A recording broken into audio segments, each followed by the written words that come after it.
જય શ્રી કૃષ્ણ મિત્રો, ચાલો આજે આપણે દરેક વ્રત ઉપવાસમાં શ્રાવણ મહિનો હોય, નવરાત્રી હોય કે ગમે તે ઉપવાસમાં ખવાય એવી સિંગદાણાની ફરાળી કઢી બનાવીશું।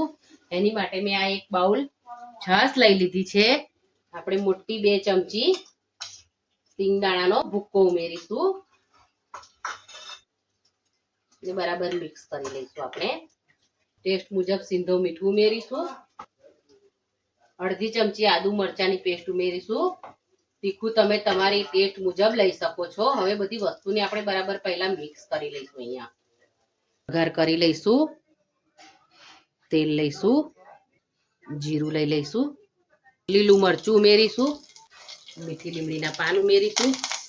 આપણે મિશ્રણ બનાવીને રાખ્યું છે તે આપણે ઉમેરી લઈશું। હવે એને આપણે ઉકળવા દઈશું થોડી વાર।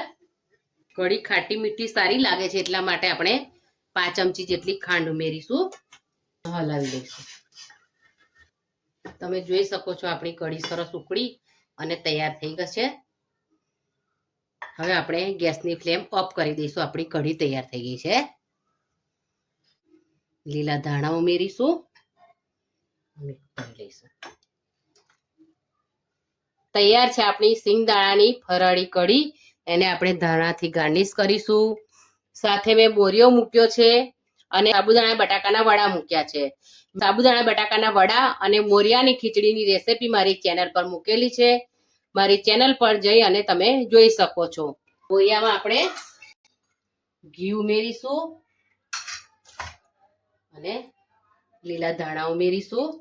તમે ચોક્કસ આ રીતે ફરાળી કઢી બનાવજો અને ઉપવાસમાં એન્જોય કરજો।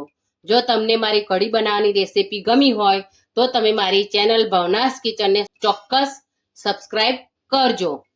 આપણે ફરી મળીશું, ત્યાં સુધી થેન્ક્સ ફોર વોચિંગ।